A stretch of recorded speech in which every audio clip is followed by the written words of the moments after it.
It just might be the greatest sports franchise in the history of sports. A place where legends are made, and there's always something to talk about. Get ready to immerse yourself in pinstripes. Start spreading the news, hosted by Paul Semendinger and E.J. Fagan, a couple of doctors with a prescription for Yankee fever. And now, here's Dr. Paul Semendinger and Dr. E.J. Fagan. Get ready to start spreading the news. All right, my friends, and welcome to the Start Spreading the News Yankee Show. Sometimes that graphic stays in the way, and that's a little annoying. EJ is on his way, and this, of course, is the first game or the last podcast before the first game of the playoffs and the first podcast after the last game of the regular season. So Shane is saying hello. Hello, Shane. Let's talk Yankees baseball. As I say, EJ will be here in just a moment. But before EJ gets here, a reminder that this program is brought to you by Artemisia Publishing. You can find their fine selection of outstanding, many award-winning books at apbooks.net, a traditional but independent publisher. Nobody does it quite as well as Artemisia. And of course, Artemisia just does have numerous titles written by me, including the least among them, the highly motivational 365.2, the greatest novel ever written, Scattering the Ashes, and Roy White's wonderful autobiography, From Compton to the Bronx. So I'm going to share this with EJ. I have two Yankee hats in my possession. One of them is at the beach house. That's the one without the pinstripes.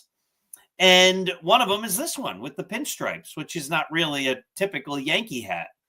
And so I'm thinking, if the Yankees win the World Series, I think I'm going to buy myself a Yankees official World Series hat with the logo on the side or wherever it'll be, and bask in the glory of the Yankees being the world champions. So when EJ gets here, we're also going to talk about Aaron Judge. I believe he is the most valuable player in the American League, probably the most valuable player in the major leagues, and he should be elected the MVP after the postseason. If we have time, I'd also like to talk with EJ about the fact that, you know what, Brian Cashman's done a great job preparing the team for 2026. Not sure if we're going to have time for that. And we're also going to talk about a programming change that has to take place. You might have noticed in the introduction, the logo for the Dr. Sem Yankee Show also appearing. That was by design. So we're going to talk a little about that. So I'll begin here. I have been a critic of Aaron Boone for a long time. I did not think he was the best candidate to be the Yankee manager when the Yankees hired him. I do not think, or I did not think, he was doing a very good job as the Yankees manager. Every Yankee fan can point out all sorts of issues they've had with Aaron Boone. We can talk about his lack of game strategy, the fact that other managers seem to outmanage him. You can talk about the Yankees' poor fundamentals. You can talk about him blowing bubbles with bubble gum in the dugout. You can talk about his inane press conferences. There has been plenty to criticize about Aaron Boone over the last many years, except for one thing. Somehow, the Aaron Boone Yankees make it to the postseason virtually every year. He's been the manager for 8 years. The Yankees have reached the postseason 7 of those years. That's just absurd. And not absurd because it's so shocking. It's absurd because it's so absurdly good. And it took me a long time to come to this realization, but I've been saying this for probably over a month now. The Yankees went through a period where they were terrible for a long stretch of time, basically from the end of May 29th, through August 8th. That's a long time to be a terrible baseball team. And during that time, the Yankees were a terrible baseball team. They were playing at a pace that over a full season would win only 69 games. And this wasn't just for a week. This was for the months of June and July, plus with a few days at the end of May and a few days at the beginning of August thrown in. That's like 2 months and a little more than a week that the Yankees were terrible. And there was a lot to complain about. But somehow, and even though this seems to happen every year, though I think the swoon was worse this year than ever before, where the Yankees go through these periods where they're absolutely terrible, somehow they got out of it. Somehow they started winning. And then once they started winning, they won at a rate better than any other team in the major leagues for the last 6 or so weeks of the season. They were unstoppable. They were amazing. And when teams lose, and they lose consistently, that often breeds dissension. It often breeds all sorts of problems. Players bicker, management and players bicker, people complain about playing time. The team becomes chaotic because of the losing. And yet, somehow,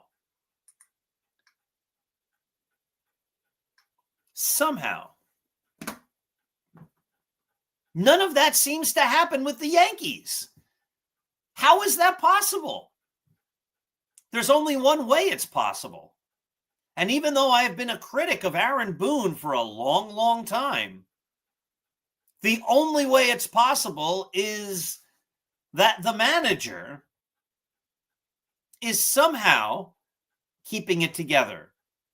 So a lot of people, when I've mentioned that Aaron Boone deserves the credit for getting the Yankees to the great finish and for them reaching the postseason, a common response is, yeah, but he was responsible for the disaster that almost wrecked their season. And that's true. He steered the Yankees into dangerous waters. No doubt about that.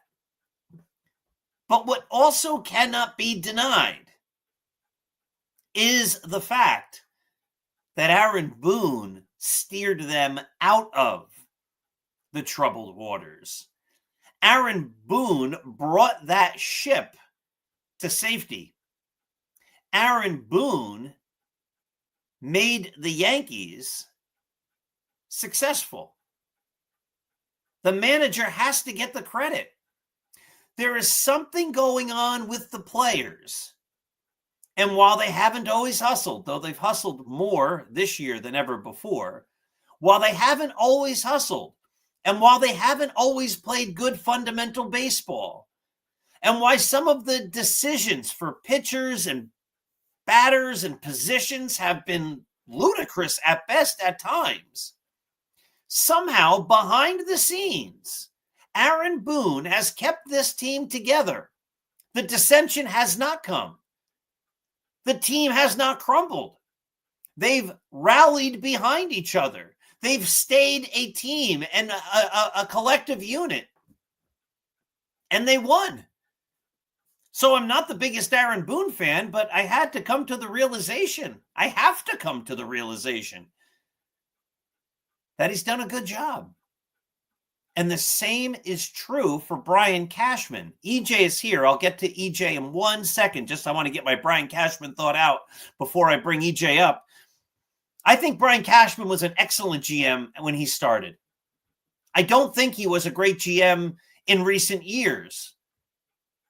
But if you include last year and this year, and you think of all the players he's brought in, Juan Soto last year helped them get to the World Series, but Trent Grisham and Cody Bellinger and Paul Goldschmidt and Jazz Chisholm and Max Fried and David Bednar and Ryan McMahon, because they finally got a real third baseman, you can't help but say, holy cow, Brian Cashman's also done a great job, and he's had a great year. And the Yankees, with most of those players, or many of those players, coming back, Bednar, McMahon, Chisholm, and we'll see about Bellinger, and we'll see about Grisham. I think at least one of the two will come back.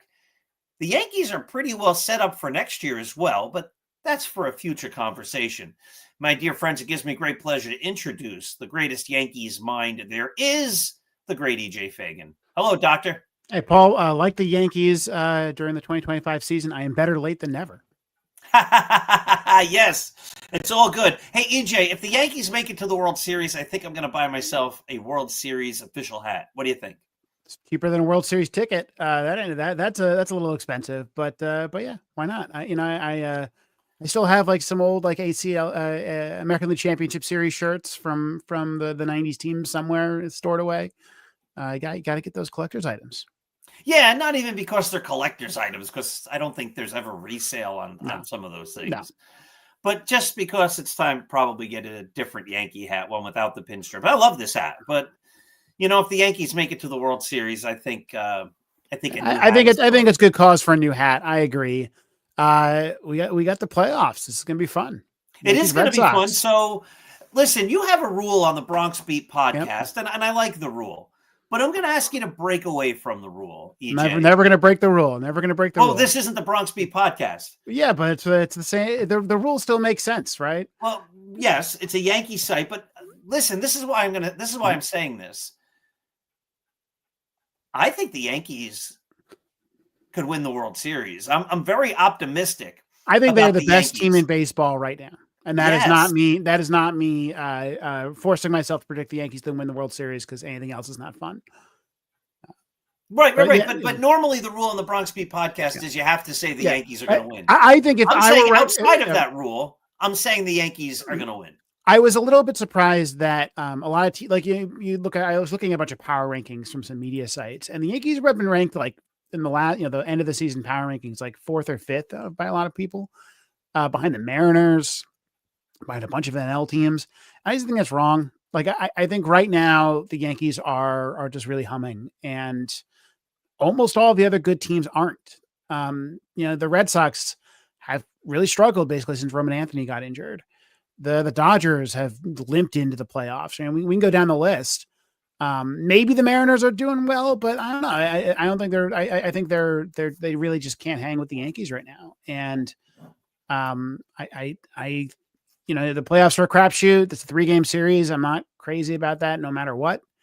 But I feel pretty good right now. I think this is the best I felt about a Yankee playoff team probably in the Boone era. So you really got to go back to 2012, 2011, when we felt this good about a Yankee team. That's pretty good. Well, they have good pitching, right? And in the playoffs, that's what it comes down to. Especially in a 3-game series, you have Max Fried and Carlos Rodon. And then if you're going to pitch Cam Schlittler, a couple of weeks ago, I looked at his innings and I'm like, you know what? It's probably time to sit him. I was probably jumping the gun a bit because he's pitched well since then. I do worry about the long-term effects. We've seen that with Louis Heel and Clark Schmidt. They pitch too many innings and the next year they're hurt. But now we're in the playoffs and, you got to do what you do to win. Yeah. Maybe in an ideal world, you probably shut him down at this point, but I don't think he cares. He's a big guy, 6'6". He's pitched a lot of innings before. I think they're okay. And I think he's got to be your 3, right? Yeah, and he's still throwing 98, right? Like, there's no issues there. I think he's set up to be the 3. I think the Yankees have hinted at that. And he had 2 great starts to end the season. So, so why not? So I think anytime you're throwing those 3 guys, if Cam Schlittler can be as good as his win-loss percentage or his ERA or whatever, you did a great article the other day where you show that some of the underlying stats were not so terrific. But if he can be the dominant pitcher he's been at times, the Yankees' top 3 pitchers, boy, that gives you confidence going into any series. Yeah, I agree. Yeah, I think, I think Game 3 of the wild card who the starter is doesn't really matter because in practice it's an all hands on deck game, right? Your starter, even if they're playing well, isn't going to pitch that deep. I don't think if you go that far, if you get to Game 3. But throughout the playoffs, if the Yankees are going to make a deep playoff run, they're going to need starts from Schlittler and they're going to need a few starts from Warner Heel. 3 really young pitchers at the back of your rotation. It's I'm not going to say I feel really confident about any of those 3, but I don't think any teams feel all that confident right now about the back of their rotation. So, they're in pretty good shape right now. I think the offense is the reason why I think this team is the best team in baseball. I think they just have by far the best collection of position players in the game. Even if you look at the Red Sox, they got no player better than 4 wins. Roman Anthony was on a 6-win pace, but he's not in this series. He's hurt. The Mariners have, Julio Rodriguez and Cal Raleigh. They can kind of hang with the Yankees, top 2, but then you fall after that. And for the Yankees, you get to their 4th, 5th, 6th best player. And it's like Jazz Chisholm or Giancarlo Stanton as you get that far down the depth chart. I also just think that Aaron Judge is locked in right now. He had 1 day off, normal off day, and then keeps on playing. And right now, it feels like Aaron Judge is hitting as well as he's ever had since he got back from injury. He's hitting 400. He's slugging almost 900. When Aaron Judge gets on a hot streak, he can go for another month and still hit 400 for another month. He did it. Right. This is a guy who was hitting 400, almost into June this year. I forget when that fall off happened. I think a really big playoff from Judge, it's going to be huge. And unlike last year, you're not just counting on 2 or 3 guys. You got a full roster. Yeah. It feels, for many of the years in the postseason, it felt like the Yankees made it almost by default. And you went into the series as saying, well, they're not the better team. They made it. They're better in May. They were the better team in May. They're not the better team in September. Yeah. And I go into each of those series expecting them to lose. For the first time, probably since the dynasty, they're going into these series, well, at least the first one, and I expect them to win. And I'm confident. It's not just fanboy going, oh, I think the Yankees are going to win because I'm a Yankee fan. No, I think the Yankees are going to win because they're the better team. I mean, I think there's some early Boone era teams that were pretty good. Like I think the 19 Yankees, the 17 Yankees, you felt pretty confident, and then you get really disappointed when they don't win. But they also didn't have the pitching. The Yankees have gone out and got pitching. I mean, back then Masahiro Tanaka was your ace. Yeah, I wasn't confident. You were counting on Jay Happ. You're counting on those guys, and you had a really good lineup behind them. I love this team. I think it's a fun team. I think that if they can get out of this wild card round, maybe get out of the DS, the 2 really very random series, I think that they can make a really deep playoff run. And there's really only a couple of teams I'm afraid of in all the postseason right now, and they're mostly in the National League. I think the Red Sox are probably the team I'm most afraid of in the American League. So I'd rather have more games against them. But, if you can get out of this round, I really think the Yankees are going to roll. I think they're really in good shape, and preferably get out of this round in 2 games. So you get a little bit of time off to rest and reset everything.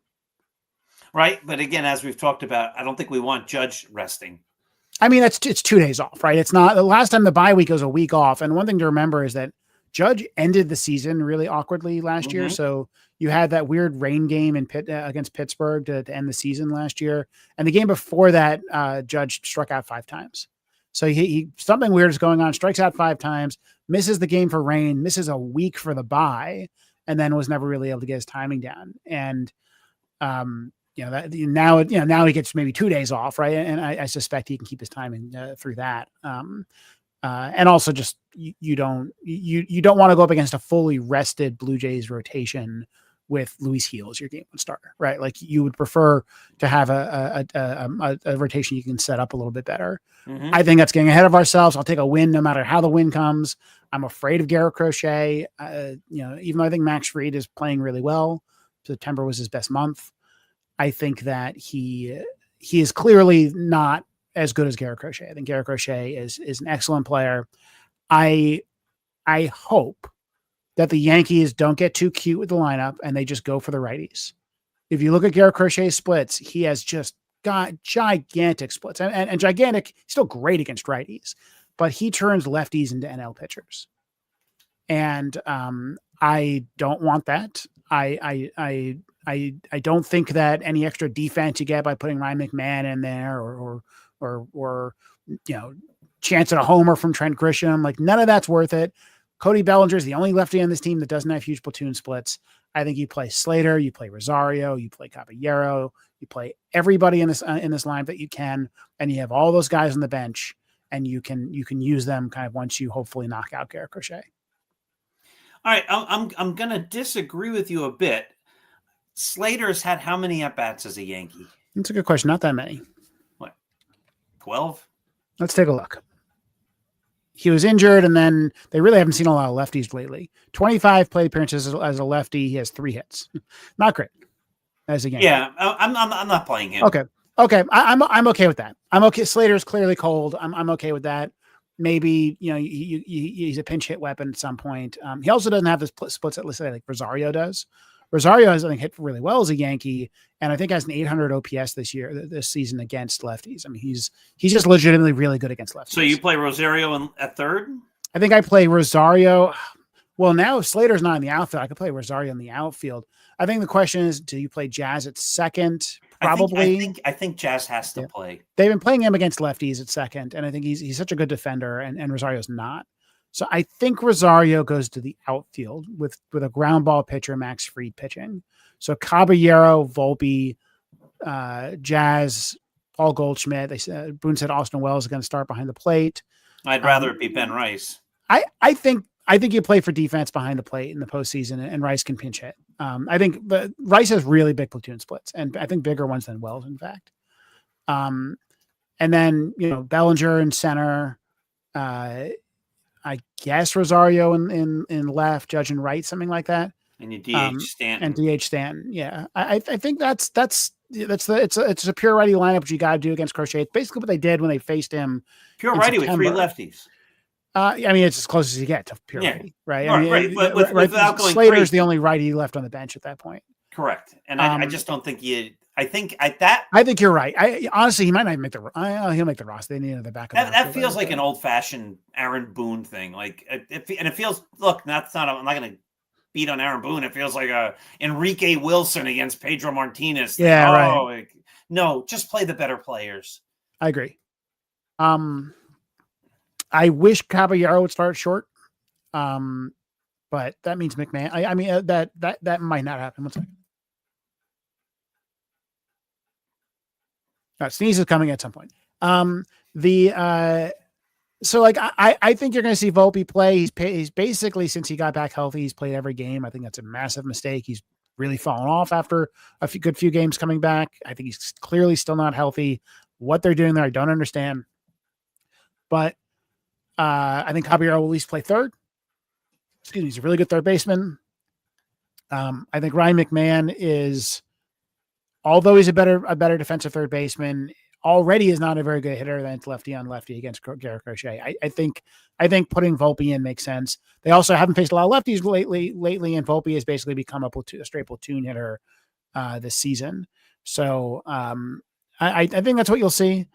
And then you got a really deadly bench, right? You got Grisham, Rice, you got Ryan McMahon, a few other guys off the bench. I mean, really, really good opportunity late in the game once they bring in some righty relievers. So the Red Sox do have a lefty heavy pen. Are you concerned at all about Caballero and his poor base running? I mean, he can steal bases, but he gets himself into jams seems he's aggressive. Look, I think that there's the upside and downside to aggression, right? And I think Caballero. Let me see. I'm just looking at how many caught stealings he's had. Like, I think he's probably on net doing pretty well. Yeah, I wouldn't worry too much about it. I think he's doing great.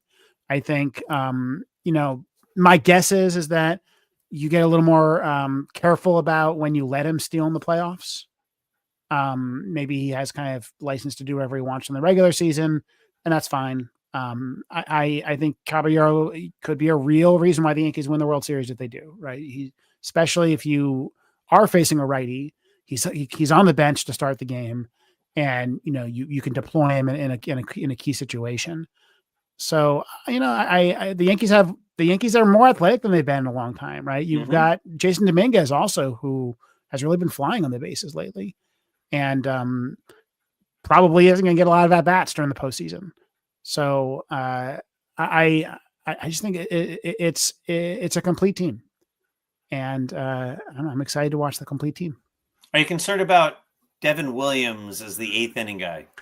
I think lately he's been pretty good. Look, I think if I look at the Red Sox kind of late in innings, you look at their depth chart. They've got obviously Aroldis Chapman, but then guys like Garrett Whitlock, Justin Slayton, Justin Wilson, 38-year-old Justin Wilson.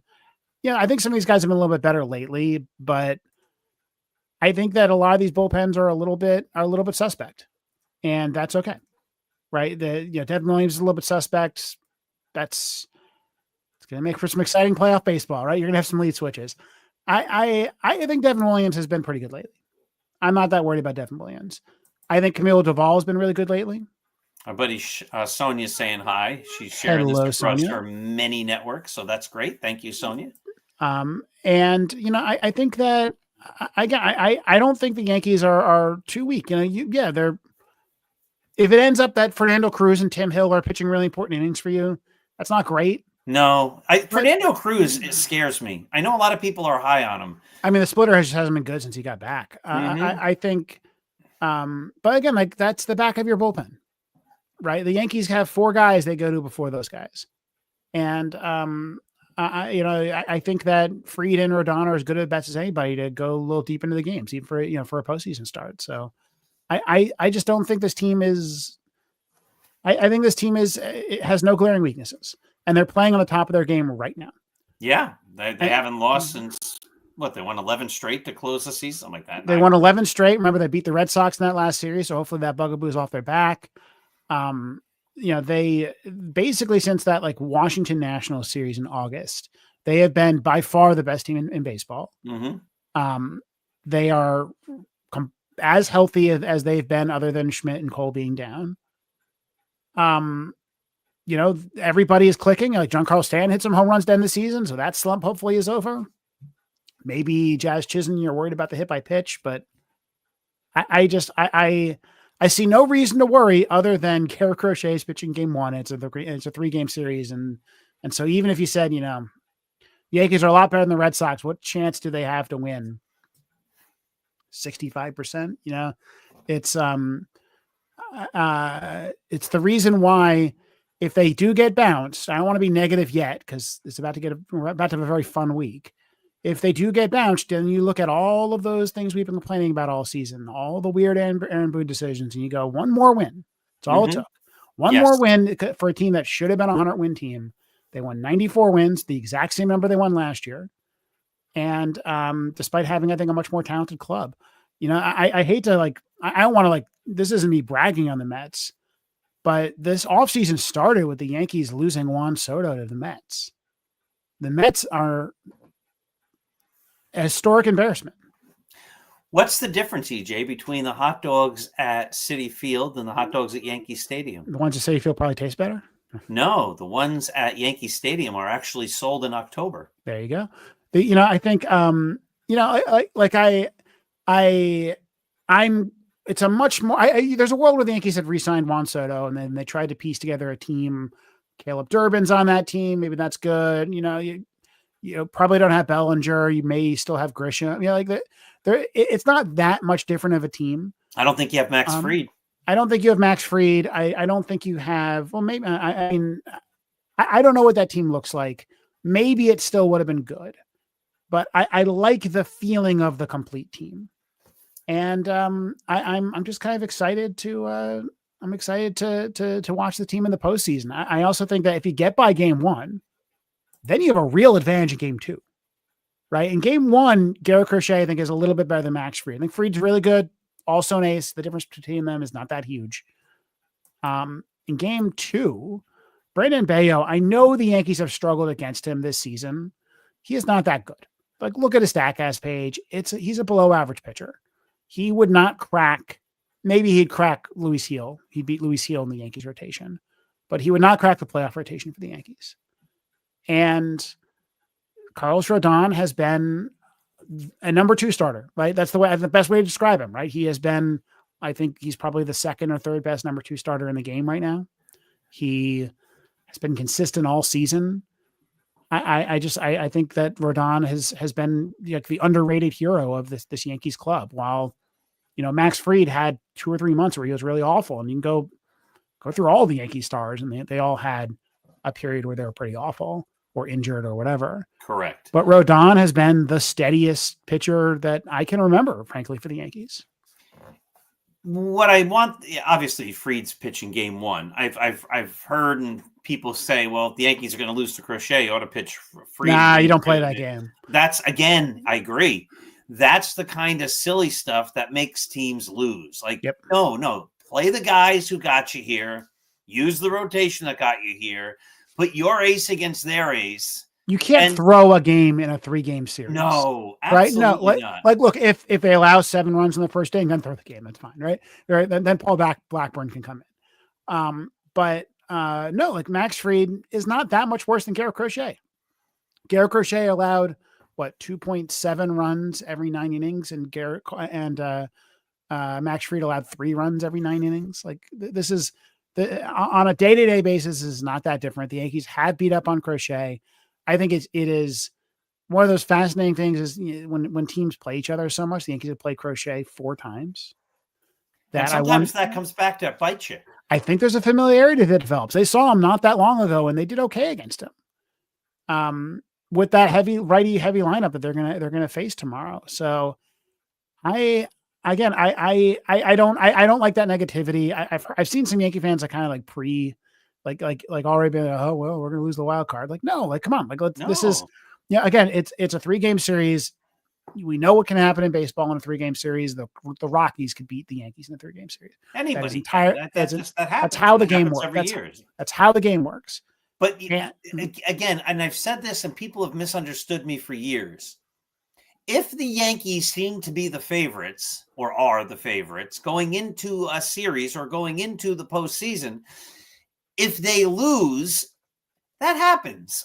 If they lose for good reason. Yes, exactly. Right? I'm not like if Aaron Boone does crazy things. Right. Then if we do another Nestor Cortez against Freddie Freeman, right? No, then it's like you lost for bad reason. But if the Yankees just get beat, yes, like there's nothing you can do about it, right? That's just baseball. Correct. And for the first time in a long time, I don't feel like the Yankees are just appearing in the postseason. I mean, last year they went to the World Series, but they beat up on the Royals and the Guardians. I mean, it wasn't like they had to go through a gauntlet. They went through, a pretty easy path to the World Series. But for the first time in a long time, I feel like the Yankees are a good team going into the postseason or the best team going into the postseason. And if they lose just because they're beat, because Garrett Crochet goes out and he throws a 3-hitter, and then the other guy, Bello, just, the Yankees just don't win, but they play good fundamental baseball. And you also might still, if they win, they might still get that soft underbelly that they get to face off against. Like, I really think the Blue Jays are a paper tiger. I'm not that worried about that team. And then maybe you get like the Guardians again in the championship series. And the Guardians have scored like no runs this year. So like I and I won 83 games, right? Like it was an amazing end of the season. I think watching Detroit give up their division, watching the Astros get booted late, watching the Guardians just come hard and take it is dramatic and awesome and fun. But then you go like, oh, but this is still like basically a 500 team. Mm-hmm. Like they're all bad. All those teams were just awful this season. They all choked. In a couple of weeks, we should be talking World Series. I mean, let's hope. Let's hope that we do. I think I'm oddly not as stressed about the 3-game series as I am about like a division series, just because I just kind of accept that, something could happen, right? Like it is. I'm gonna root for them. I'm in the game. I'm sure I'm gonna be a little bit stressed, but like I've accepted that it's a coin flip. And maybe they win, maybe they lose. If they win, they get to go on to a long playoff run. If they lose, we get to dissect everything that happened this season, why they got put in that spot, take a couple of weeks off of baseball, and then do the off season. Mm-hmm. I hear you. Speaking of taking a couple of weeks off, EJ. Yeah, you got a job now, don't you? Yeah, so we're going to make a programming change here on the Start Spreading the News program. I'm going back into the world of education. I'm going to be a principal again, just through Christmas. So school district needed an interim. They go to the bullpen to one of the greatest retired principals in the history of principals. And so they called me and they reached out. And so I'm going to take that job. But I also teach 2 college classes. One of them is on Monday nights. And so if I'm getting at my school, I don't know if I'm leaving here at 7 or 7:15, and then I'm not getting home till 8 or 8:30, I just don't know how feasible it's going to be, at least in the beginning, to do a live 9 p.m. show after working 12 or 13 consecutive hours and driving between a school and a college and, all of the stuff that all of that entails. So EJ and I are there will be a show every single week at 9, but sometimes it'll just be me. And sometimes it'll be EJ and I where we pre-record it. And maybe every now and again, I have to see how this goes. But I just said to EJ, like in the beginning, I'd rather go into this with low expectations and realize that, we can make this work than to say, or to try to promise that we're going to keep doing this thing live through the next couple of weeks. So at least for the next couple of weeks, it'll be a program, but it'll also be the Dr. Sem Yankee show, which airs at 7 a.m. on Saturdays. I'm going to use the same show for both spots to take some of the load off. Yeah. I think our format is not great for covering the playoffs because we're always the same time every week. Right. I mean, the Bronx Beat podcast, we're going to record according to the cadence of the playoffs, which is great. And so if you're looking for that, look it up on iTunes. It's going to be great. Once the off season gets a little bit closer, then our weekly recordings may just make a lot more sense. And so, Paul's going to be watching the playoffs. I'm going to be watching the playoffs. They're the 6:00 game tomorrow. So I'm going to be driving home in traffic for the first few innings, but, I'm excited and I'll write about it on the blog. I'm sure the Start Spreading the News blog will write about it. And we have a ton of articles. Yeah. We have a ton of things to talk about. No shortage of content about the baseball playoffs this year. That's correct. It's just that we may not be live. We're not going to be live next Monday. We're not going to be live the Monday after. We're probably not going to be live the Monday after, but there will be content and we'll be talking about it. And we might pre-record on Thursday if the Yankees get swept or whatever. Yep. Maybe you and I do a recording and it just airs Saturday morning and then it airs again in this slot on Monday night. We're going to keep airing programs. I just can't promise that they're going to be live for a couple weeks because I got to see how this all shakes out. I'm an old retired guy now doing like 63 jobs at the same time. Paul, do you want to do some predictions? All right. Pain. So, that's from Rocky 3. Who do you think will be the MVP of the wild card series? You look at these things and you can do it one of two ways. You can pick the crazy thought, the obscure thing, or you can pick the guy who should be the MVP. Yeah, I'm going Aaron Judge. Yeah, so I'm going Right? to take a step back, right? Yeah. And I'm going to say I don't really. You and I have talked about clutch and guys stepping up and all that, and I don't necessarily buy all that. But if I'm Aaron Judge, and I'm not saying he can turn it on to another level, but I just might bring a little bit more intensity, a little bit more focus to this series and this I want him to after be he made that error exactly last himself. year. Yes, Pure Zen, exactly Aaron Judge. Don't change a thing. Do you know what Aaron? So like, so Aaron he's Judge, the MVP. He's going to be the MVP of the playoffs, the division series, the ALCS, the World Series, and the league. Aaron Judge is the best player in the world. Would you like to guess his batting line against left-handed pitching? Sure, I think we did this a couple couple weeks ago. Of whom Garrett Crochet is one. He hit 331 for the season. Yep. It's got to be higher than that.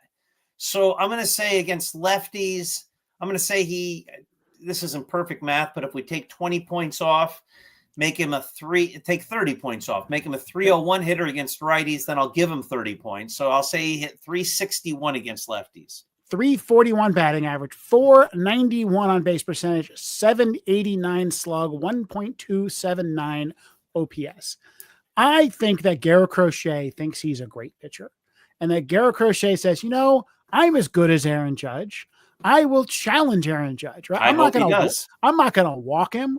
I'm not going to pitch around him. I'm going to go right after him and say, I got better stuff than anybody, see if you can hit it. And Aaron Judge is going to take him yard. Like that is, I think, I think that the superpower of Aaron Judge is that good pitchers think they can beat him, and they can't.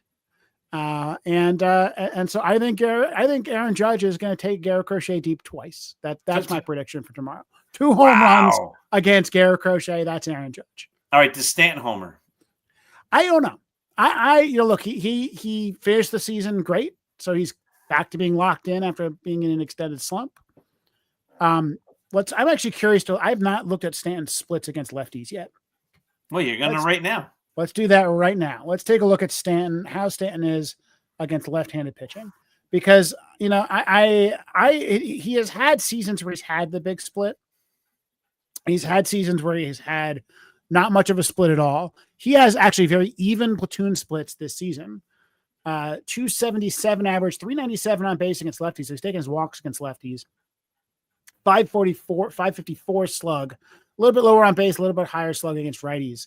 So, not a huge platoon splits, but also Garrett Crochet thinks he's all that, right? Garrett Crochet thinks that he can beat the best guys in the world. Giancarlo Stanton is the master of hitting the hanging slider in the playoffs. So maybe, I'm picking Aaron Judge for my season. I think the question is who beats up on Brandon Bello. And I think Ben Rice is pretty hot right now. Yeah, that's why I'd love to find a way to get Rice in the lineup tomorrow. I think I understand. I think Wells is a significantly better catcher, and so I get it. I think that makes sense. I also worry about the running game against Rice. I think Rice really is not that great at controlling the running game. And off the bench, you could see him going up against former fellow Yankee farmhand Garrett Whitlock and in a late inning kind of pinch hitting role. I think Paul Goldschmidt should never, ever, ever see a right-handed pitcher. So eventually you're going to have to pinch hit for him with Ben Rice. But I think Ben Rice starts at first base tomorrow in game 2. And Brandon Bello is like a little sinker ball that has flummoxed the Yankees for whatever reason this season. It's not going to work. And I think Ben Rice is going to take him yard because Ben Rice is taking everybody yard these days. Yes. And he had a triple against the Orioles. Remember that too? That was pretty cool. Yes. Yeah. Nice 2-game sweep would be nice. Yep. A nice 8-run first inning tomorrow would be nice. Take the pressure off. Just get to watch the Yankees win. That's what I'd be looking forward to. Yeah. Yes. I don't absolutely. want stress. I don't want stress. I think the war of attrition is real in the playoffs. And so you do want to not kind of burn too much early on. One thing I worry about is the Yankees going 3 games and winning, but then having to use all of their relievers in all 3 games or something like that. And then they take one day off and then you got to go burn them again. We saw that against, I think it was the Astros in 2019, probably 2018, one of those years where By the time they got to the championship series, their bullpen was just gassed. It was just gone. And so you got to worry about that a little bit. I think unlike those teams, the Yankees have much better starting pitching. And they also have a lot of long relief if they end up with a blowout, right? You're going to be carrying Yarbrough, you're going to be carrying Blackburn, and maybe Will Warren all on the same roster. So if you do have a situation where in one of the first 2 games you either have a big lead or a big deficit, I think the Yankees can rest the bullpen and really do have just a lot of arms out there. Again, this is a really deep, healthy team right now in a way that I just can never remember. I mean, imagine if you had Garrett Cole on this team, right? Or Clark Schmidt. It would be beautiful. All right, EJ. Yeah, I think the Yankees are set up for next year, pretty much. But I started season to talk about that. Given that we had a day without baseball, which I hate, I did start to sketch out the offseason a little bit, and I think the answer is that the same team is pretty much returning. Minus 1 or 2 guys. You got to make a decision on Bellinger and Grisham.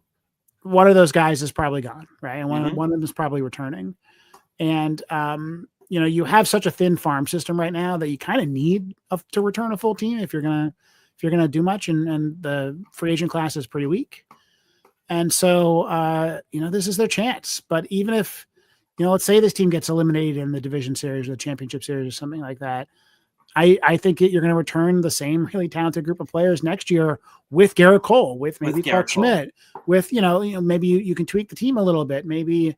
You get a healthy Wells and Volpe, right? Who both have been injured all season. So it's a core group. And I hate to write narratives before they write, but if I'm a fan of the Phillies or the Dodgers, or in some cases the Padres, this might be my last hurrah. Those teams are getting old. And the Yankees aren't. The Yankees really have. Brian Cashman has done a great job these last 2 years building the team back. I mean, a year ago, we're saying the window's closing. Stanton's done. Judge can't possibly be this good every year. Garrett Cole is getting to be middle-aged. He's not going to be this effective, and there's nothing on the horizon. And and then Judge, Cole has aged like an old guy, right? I mean, he was injured for that one season with his elbow, and then he had Tommy John surgery. And, you hope that he has a late 30s, like some other kind of Hall of Fame, starting pitchers out there, but he also could just be done. And I think Aaron Judge continuing the like degree of excellence that is unmatched by anybody in the world it's something else. I hope he wins the MVP, and not just because, I'm rooting for him as a fan. And I do think he deserves the MVP over Raleigh, though Raleigh's had an incredible season. Yeah, but Judge's season's been more incredible. Yeah, he's better. Like I don't think there's a quantitative way to say that Raleigh is better. I think you can kind of talk about catcher stuff, right? Which is not nothing. But you're writing the first draft of history right now, and I really think that where Judge is remembered as a baseball player, one depends on how long he keeps up this excellence. If he does it for 5 more years, he's going to go down as the best ever. But if this is the last 10-win season of his career and he starts kind of that slow downward trend, which is what you'd expect given his age, I think it matters that he won 3 out of 4 MVPs. Yes. I think that historical record is getting into all-time territory. Lots of guys have won 2 MVPs. Not that many guys have won 3. Judge probably should have won 4 with his rookie year, but that's a different conversation. I think the only guy who's won more MVPs than 3 is Barry Bonds. And then Judge can win a 4th. Yeah, and Ohtani will get that too. Oh yeah. I mean, Ohtani, you want to talk about, having an MVP stolen from you by a player who's just that much better, kind of like Raleigh. Ohtani had an amazing season in 2022, and yet Aaron Judge had one of the best seasons of all time, broke the home run record. So, I think that those guys are going to go down, Ohtani and Judge, for different reasons, as not just the 2 best players of their generation, but maybe other than Bonds and Clemens and a few other guys, the best players of my lifetime. And I've been around for almost 40 years, right? And frankly, your lifetime. All right, now listen, that was kind of a low blow there, EJ. Sorry about that, Paul. To throw the age thing in there. What's funny, this would take a much longer time to think about. There are a few guys that I saw that you didn't see. Reggie, But Reggie was just Ricky. Mike Schmidt, those kind of guys. George Brett, Pete Rose, Johnny Bench. Thing is, if you look at guys like Rose and Bench and all that, Judge is going to beat them in compiled numbers, right? Long-term numbers, and peak numbers is not even close. Correct. Right? Those guys don't even. Correct. So what I'm saying is there's not a whole lot of all-time greats. I miss out on Mays. I miss out on Mantle. I miss out on Aaron. I miss out on pretty much McCovey. Not a lot of all-time greats that I haven't seen, right? Because we can point to A-Rod, right? We can point to Ken Griffey, right? I mean, there's Pujols, Barry Bonds, right. But you've seen them too. The era in between. Not a lot. Yeah, you're right. I mean, I don't know what Melvin says. Aaron Judge is a created player. I don't know what that means. Yeah. I think that Ricky Henderson's probably the one, right? That's the one in the middle there that is in the inner circle Hall of Fame. Yeah, he's a better player than anybody remembers. Yeah. The things that hurt him are the fact that, I mean, he had 3,000 hits. He scored more runs than anybody else in baseball history, stole more bases than anybody else in history, had more leadoff home runs than anybody else in history. Oh, Melvin's saying it's a video game reference. Yeah. Sorry. You lose me there. I don't know video games. I'll tell you, I've tried MLB The Show, and I am not good enough for that game. That game is so hard. I cannot hit in that game. And that's something. So, and the other thing that hurts Ricky, I think, is the fact that he played for every team. Yeah, well, it's also his perform Moneyball, right? We didn't have WAR. We couldn't really quantify how him getting on base and stealing all those bases and all that was so valuable. But you're right. When you think about even just Yankee history, you got to go back to Mantle basically till you have anyone close to Judge, and he's got some great players and won a lot of World Series. But Jeter's not in that class. Mattingly's not in that class. Reggie's not in that class. And not only that, Mattingly, you think about Mattingly's peak, right? And that was always the argument for Mattingly in the Hall of Fame. Like, look, hurt his back, had a rough second half of his career, but man, those 3 or 4 seasons where Mattingly was on, he was incredible. Not even close to Judge, right? That doesn't even hold a candle to these last 4 years of Judge. That's correct. And nobody does really. That's right. The crazy thing. It's him and Bonds. Like, that's it. That's the argument. And so that's why I do care if he wins the MVP more than I should, right? Just because, I know that one day people who didn't watch him live are going to look at the numbers and they're going to be like, well, he wasn't the best player in baseball in 2025. He started to fall off a little bit as he got a little older. I see that argument, and I think that the best, like this last, the post-pandemic baseball, there are 2 defining stories of the 2020s for baseball, and those are Shohei Ohtani and Aaron Judge. That's correct, and Mattingly was my favorite too, Melvin. Love Mattingly. Yep. Yeah, Mattingly is just more than his numbers. He represented something, youth, greatness, our modern day Lou Gehrig. He was gritty and he played hard and he played great defense and he was just everything you hoped for in a ball player. But the numbers Judge is putting up are putting everybody to shame. So it's incredible. Yeah. And the thing he is missing is a ring. Right? He's missing a big postseason and he's missing a ring. And I think he's capable of it. Judge does not strike me as the type of player who bends under pressure, right? Like, no, but he had that error in the last game of the World Series. And my point earlier was, I don't want him to change anything. I don't really believe that there's another gear there because how could there be? He's already so good. But maybe there's something there that says like, I'm not dropping any balls this year. Maybe it's more movie reference, like Rocky. I ain't going down no more. Like I ain't missing a ball. I had my chance last year. I blew it. We're not blowing it this year. I'm going to make sure we win. That kind of thing. Yeah, I think when we remember Aaron Judge, and his career's not over by a long shot, right? But when we remember Aaron Judge, I think the thing we're going to remember about him is his ability to reinvent himself constantly, to constantly improve, incrementally improve himself every year. He started off as a high strikeout guy. He slowly got that down. Last year, he was still vulnerable to an outside slider, right? Judge would take some bad swings. And frankly, I think he's a bit of a guess hitter. And because he's Aaron Judge, when he guesses right, it goes a million miles, right?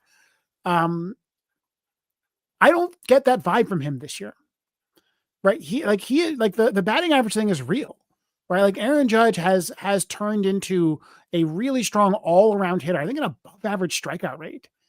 And I think that maybe in the playoffs he's been exploited by pitchers who've been able to game plan him. And I just don't think there's a game plan anymore. No, like it does not feel like Judge has a weakness right now. He is locked in, and I think he's going to be the MVP of this playoffs. I do too. All right, EJ, we're done, man. It's the top of the hour. I will be here next week, probably solo because I'm going to record it at the end of this week. And on the 13th, we'll see what happens. EJ and I might be live on the 13th, but let's go Yankees. This is going to be exciting. Look for EJ on his Substack with the Bronx Beat podcast with his articles. Also go to Start Spreading the News, the greatest Yankee site there is for all of the great authors there. We will keep you covered throughout the entire postseason. EJ, it's always a pleasure, my dear friend. Let's go Yankees.